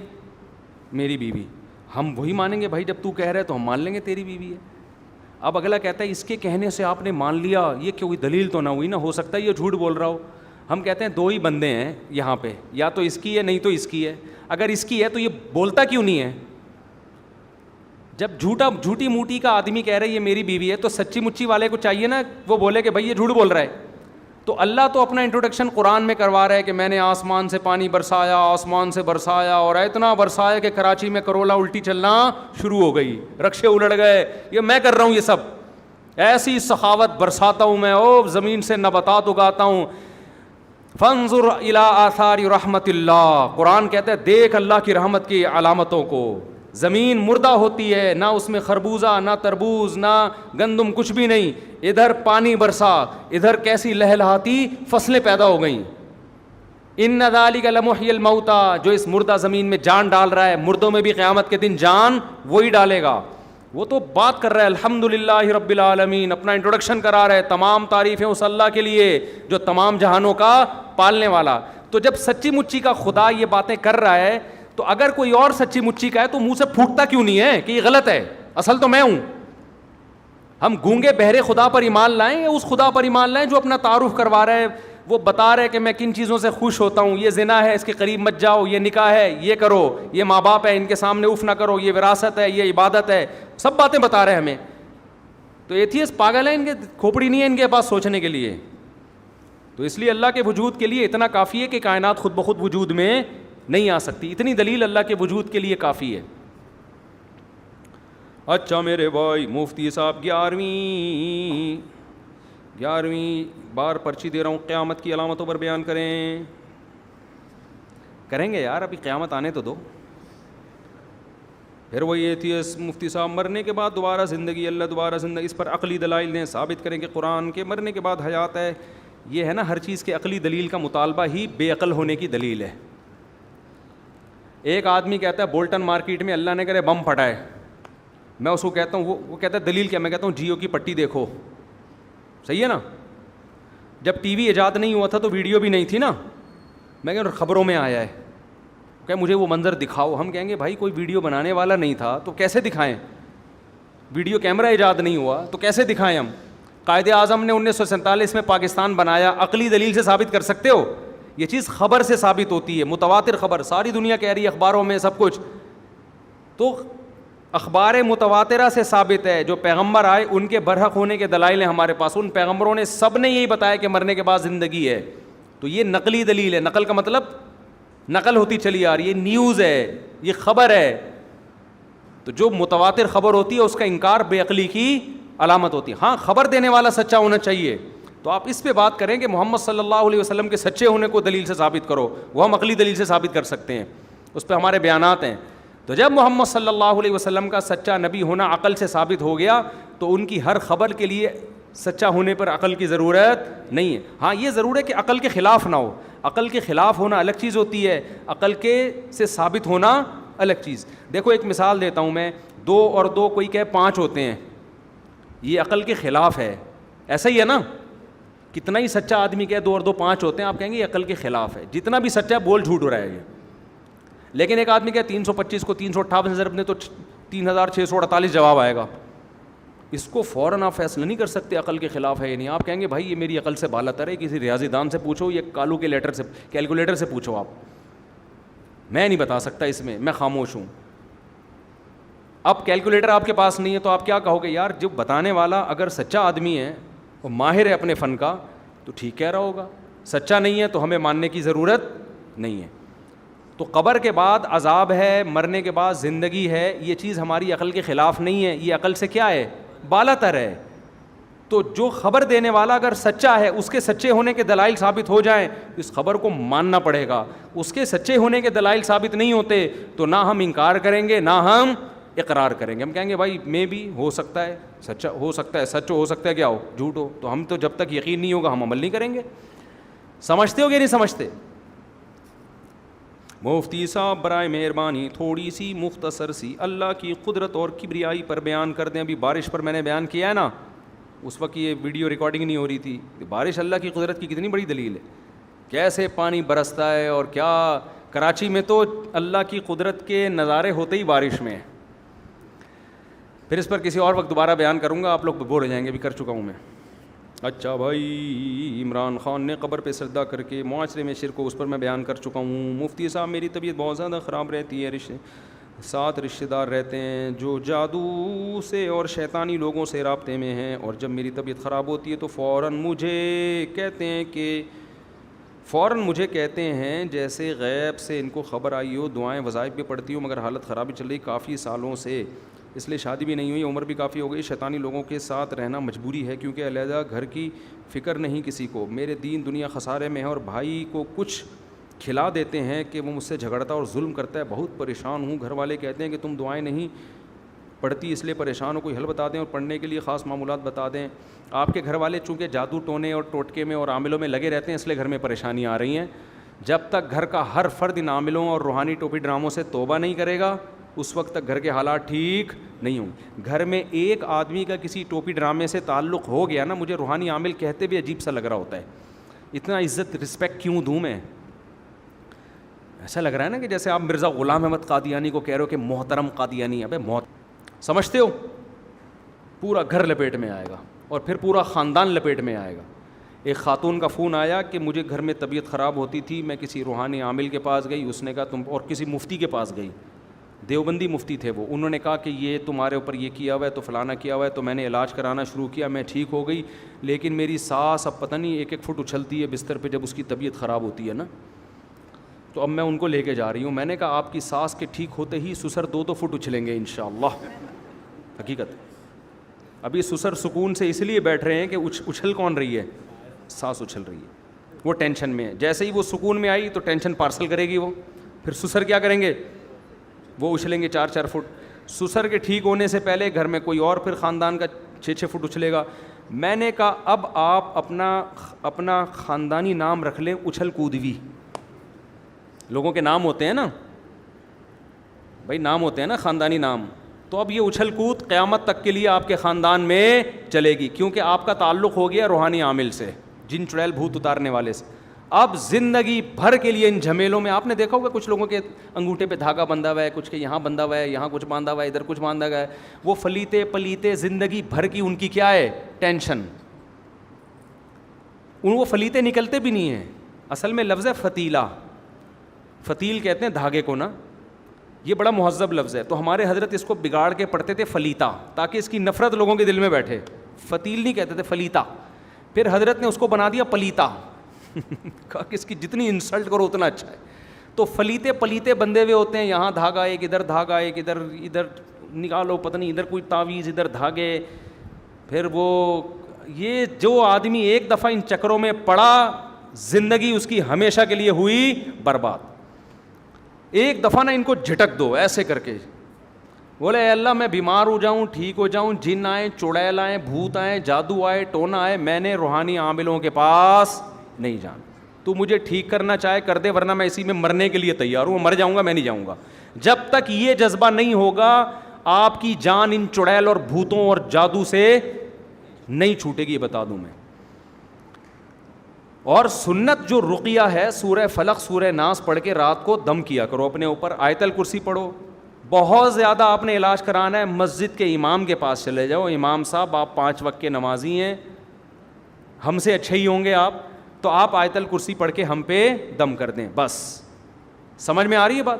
لیکن اگر امام کا کام ہی ہے یہ روحانی ٹوپی ڈرامہ ہے تو پھر نہ جاؤ اس کے پاس، کام یہ نہ ہو پھر کر لو آپ، بھائی دم تو کوئی بھی کر سکتا ہے نا، تو اس کے پاس چلے جاؤ، رقیہ آیت الکرسی پڑھ لے، سورہ فاتحہ پڑھ۔ اس سے آگے اگر آپ بڑھے تو چاہے دیوبندیوں کے باپ کا خلیفہ ہو، چاہے تبلیغی جماعت میں ریون میں بیٹھتا ہو، چاہے اہل حدیث ہو، چاہے بریلوی ہو، میں ممبر پہ اتنی بڑی بات کر رہا ہوں لیکن لوگوں کو سمجھ میں مخالفت بول رہا ہوں، میرے خلاف ہو رہے ہیں کہ اتنے کانفیڈنس کے ساتھ تم ایسے لپیٹ دیتے ہو، تو کچھ ہے تو لپیٹ رہا ہوں نا اتنے کانفیڈنس کے ساتھ، یہ میرا کیوں نہیں بگاڑتے روحانی ٹوپی ڈرامے؟ 2-4 چڑیلیں بھیج دینا یار، 2-4 بھوت بھیج دیں ہمارے اوپر بھی۔ یہ 20 سال سے میں چیلنج کر رہا ہوں، ان تلوں میں تیل نہیں ہے، اور یہ حیران ہوتے ہیں یار یہ اتنے کانفیڈنس کے ساتھ ہماری پول پٹیاں کھولتا کیسے، اس کو بتایا کس نے؟ صحیح ہے نا؟ آپ تو سوچ رہے ہو کہ یار یہ مفتی صاحب مخالفت میں مبالغہ کر رہے ہیں، روحانی عامل کہتے ہیں یار ایک بندہ ہے جس کو ہمارے اندر کا کیسے پتہ چل گیا، تو یہ اندر سے ہو رہے ہوتے ہیں یار اس بندہ یہ جو کہہ رہے ہیں ہم ہیں واقعی، ہم سچی مچی کے ایسے ہی ہیں، کچھ بھی نہیں ہے ہمارے پاس، کہتے ہیں نا علوم ہے علوم، جس کے پاس کوئی علم نہیں ہوتا نا اس کو علوم کہا جاتا ہے، علوم کے سمندر، اس کا مطلب کچھ بھی نہیں ہے، پتہ نہیں کیا علوم ہے, کدھر بیٹھ کے تو نے کون سی یونیورسٹی میں کون سا سلیبس کہاں سے سینہ بسینہ چلا ہے, ٹوپی ڈرامہ A to Z فضول. تو جن چڑیل بھوت کا کوئی علم نہیں ہے میرے بھائی. آج کل تو ویسے بھی نہیں ہے, شاید کوئی پرانے زمانے میں کوئی ہوتا ہوگا, آج کل تو بالکل بھی نہیں ہے. تو اس لیے سیدھا سیدھا بیٹھ کے نا رقیہ وقیہ بس یہ سورہ فلق سورہ ناس یہ کر لیا کرو, آیت الکرسی. مسجد کو نیک آدمی سے دم کا زیادہ فائدہ ہوتا ہے, جنات اس سے ڈرتے ہیں. ہم تو نیک بھی نہیں ہیں, مشہور ہیں, نیک مشہور ہو گئے نا, تو جنات میں بھی انسان مشہور ہو جاتا ہے. تو مجھے تو کس بندے کا جن چڑھا ہوا تھا, تو میں گیا تو وہ جن میرے سے بحث کر رہا ہے نا, میں تیرے کو چھوڑوں گا نہیں. میں نے کہا تیرے باپ نے ایسی کی تیسی تو دیکھتا ہوں میں نے ایسے آستینیں چڑھا لی. تو ان سے اسی اسٹائل میں بات کرو تو یہ ایسے ہوتے ہیں. اگر آپ ڈر گئے نا, اچھا میں کسی عامل کو فون کر رہا ہوں, جن سمجھ جاتا ہے بیٹا میری دال کہاں گلے گی, یہاں گلے. جن جب بات کرے نا آپ سے ایسی کی تیسی, آپ بولے تو سالے تو پتہ نہیں ہے تجھے میں کون ہوں, اندر سے بے شک کپ کپا رہے ہو آپ. صحیح ہے. تو ایک صاحب کو خواب آتا تھا, انہوں نے مجھے بتایا میں نیند اور بیداری کی حالت میں ہوتا, میرے پاس ایک شیطان آتا, جن آتا, مجھے یوں کرتا اور میں گھبرا کے آیت الکرسی پڑھ رہا ہوں اور میں یہ پڑھ رہا ہوں اور میری آنکھ کھل جاتی, وہ جن مجھے بہت تنگ کر رہا ہے, تو آپ مجھے کوئی وظیفہ بتائیں. میں نے کہا وظیفہ تو تم نے پڑھ لیا نا, ہوا علاج. کہہ رہے نہیں وہ تو اور مسلط ہو رہا ہے. میں نے کہا اس کا حل یہ ہے, اب اگر جن آئے نا تو وظیفہ نہ پڑھو, اب کیا کرو آستینیں چڑھا لو. بولا آدھرا اور رکھ کے لگاؤ ایک تھپڑ. بولا تیری ایسی کی تیسی. اب یہ اس کے لیے تھوڑا کانفیڈنس چاہیے, اس کے لیے وہی کر سکتے ہیں جس میں 4 شادیوں کا جذبہ ہو. یہ ایک والے کا کام, کلے آدمی کا کام نہیں ہے یہ, سمجھ رہے ہو. ایک آدمی کی بیوی پہ جن چڑھ گیا, کسی نے آ کے بتایا بھابھی پہ جن چڑھ گیا ہے, اس نے کہا خود ہی نمٹے گا, خود ہی بھگتے گا, ہم سے مشورہ لیے بغیر آ گیا اس کے اوپر. تو اس کا خیال یہ تھا کہ جن پچھتائے گا, خود ہی بھگتے گا. تو کیونکہ اللہ نے بیوی میں جو طاقت ہے وہ جن چڑیل بھوت سے کئی گنا زیادہ رکھی ہے, تو جو بیوی سے نہیں ڈرا تو جنات سے کہاں ڈرے گا وہ. تو کبھی بھی ایسا ہو نا کوئی چڑیل بھوت کوئی یوں رکھ کے لگاؤ تھپڑ, وہ دفع ہو یہاں سے, وہ بھاگ جائے گا اور آئندہ کبھی بھی نہیں آئے گا. تو ان صاحب کو میں نے کہا اب آئے نا تو آپ نے کیا کرنا ہے, یہ دماغ میں تو نیند میں تو یاد نہیں رہتی باتیں, لیکن آپ نے کیا کرنا ہے, آپ نے رکھ کے لگانا ہے ایک تھپڑ. تو وہ کہہ رہے میں نے جب یہ فیصلہ کر کے سویا تو آیا ہی نہیں. اس کے بعد سے یہ انسان کے نا اپنی تخیلاتی دنیا میں بہت کچھ ہو رہا ہوتا ہے. تو اور یہ مخصوص لوگوں کو ہی جن چڑیل بھوت نظر آتے ہیں, ہر آدمی کو نہیں آتا, جنہوں نے مسلط کیا ہوا ہے اپنے اوپر. تو اس لیے ان چیزوں سے بالکل, اور اگر کوئی واقعی ہو رہا ہے تو سورہ فلق ہے, سورہ ناس ہے. ہمارے نبی کا علاج سورہ فلق سورہ ناس سے ہو گیا, تو ہم اور آپ کس کھیت کی مولی ہیں بھائی. تو علاج کرو, سورہ فاتحہ آیت الکرسی پڑھ لو, انہی چیزوں سے. پھر بھی ٹھیک نہیں ہوتے تو صبر کرو, بس صبر کے علاوہ کوئی آپشن نہیں ہے. نفسیاتی زیادہ تر 99% نفسیاتی بیماریاں ہوتی ہیں, نفسیاتی ڈاکٹر کو دکھاؤ. اگلا سوال بھی اسی قسم کا ہے کہ جی وہ یہ بھی کسی نے پوچھا آپ عاملوں کے خلاف ہیں. ہمارے اس خلاصہ سنا رہا ہوں, ہمارے ایک بندہ بیمار تھا, ہم عامل کے پاس لے گئے, واقعی ٹھیک ہو گیا. تو آپ تو کہتے ہو ٹھیک نہیں ہوتے, تو ٹھیک ہو جاتے ہیں, دوبارہ ہو جائے گا. یہ ٹھیک نہیں ہوتے, یہ کیا ہو جائے گا, دوبارہ گڑبڑ ہو جائے گی. یہ وقتی طور پر ہی ہو رہا ہوتا ہے. یہ ٹھیک ہو گیا تو کسی دوسرے کو ہو جائے گا, پھر کسی تیسرے کو ہو جائے گا. یہ زندگی بھر کے لیے ایک ٹینشن. اور بعض دفعہ انسان کو کچھ بیماری نہیں ہوتی, ایک نفسیاتی ہوتا ہے کہ مجھے دم کیا تو اب میں, وہ مریض اپنی کانفیڈنس کی بیس پہ ٹھیک ہو رہا ہوتا ہے, اس میں اس عامل کا دخل نہیں ہوتا. ایسے بھی کیسز ہیں کہ کسی عامل سے علاج کرایا, واقعی سچی مچی میں ٹھیک ہو گیا, وہ اس کے عامل کا دخل نہیں ہے. پیشنٹ کے دماغ میں ایک بات ہوتی ہے کہ میرا علاج ہو رہا ہے, اس نفسیاتی اثر کی وجہ سے پیشنٹ کیا ہو جاتا ہے, ٹھیک. ہمارے حضرت نے یہ تجربہ کیا, ہمارے حضرت نے کسی کو علاج بتایا جن چڑیل بھوت کا نا, علاج یہ بتایا کہ یہ تسبیح لو اور 10 منٹ تک یہ والا ذکر کرو. اب جب تسبیح سے کرنا ہے تو 10 منٹ کا کیا مطلب ہے بھائی. ابے تسبیح تو گننے کے لیے ہوتی ہے نا, 200 دفعہ کرایا 10 منٹ, لیکن پکڑائی کیا, تسبیح. حضرت نے فرمایا یہ نفسیاتی کھیل ہے. اگر میں ایسے ہی کہہ دیتا نا 10 منٹ بیٹھ کے یہ دعا پڑھو, تو وہ ماحول نہیں بنتا. اس کے ہاتھ میں تسبیح ہے بھائی, تسبیح پہ گھما رہا ہوں میں, ہیں, تو وہ تصور سے ٹھیک ہو جائے گا. تو یہ نفسیاتی ٹوٹکے ہوتے ہیں, اس طرح سے تو بندہ ٹھیک ہو جاتا ہے. تو یہ عامل لوگ بھی یہ کر رہے ہوتے ہیں, تو ان کے پاس لے جاؤ, وہ کسی کے پاس بھی لے جاؤ. چاہیے پہلے میں کر دوں جلدی سے. وظائف کے خلاف بیان دیتے ہیں جبکہ بہت سلم حکیم قرآن یہ ثابت ہوتے ہیں. یہ بڑی بات کرتے ہیں لوگ کہ ہم جو وظیفہ بتاتے ہیں قرآن حدیث سے ثابت ہے. دیکھو قرآن حدیث سے تو الحمدللہ رب العالمین بھی ثابت ہے, الرحمن الرحیم بھی ثابت ہے, مالک یوم الدین بھی ثابت ہے, ان اللہ علی کل شیء بھی قدیر بھی ثابت ہے. تو اس کے لیے عامل کے پاس جانے کی کیا ضرورت ہے آپ کو؟ وہ منتخب آیت لائے گا تو بولو یہ اس موقع پر یہ والی آیت کہاں سے ثابت ہے, یہ سوال پوچھو اس سے. یہ کیوں پڑھوں میں, وہ والی کیوں نہیں پڑھ لوں؟ بچیوں کی شادی نہیں ہو رہی, سورہ مزمل 7 دفعہ پڑھو, تو کہنا سورہ مدثر کیوں نہیں پڑھوں ہے بھائی, قل اللہ کیوں نہیں پڑھوں؟ وہ کہے گا نہیں سورہ مدثر 21 دفعہ, 21 کیوں, 31 کیوں نہیں آ رہی بات سمجھ میں. تو پھینک رہے ہوتے ہیں, پھینکنے پر گورنمنٹ کی طرف سے کوئی پابندی نہیں, پھینکتے جا رہے ہیں. خیر آپ کہتے ہیں عامل لوگ اللہ کی بھائی اگلی دفعہ دو, یہ اتوار کو دے دو, یہ سارے سوال اس کا جواب دوں گا انشاءاللہ.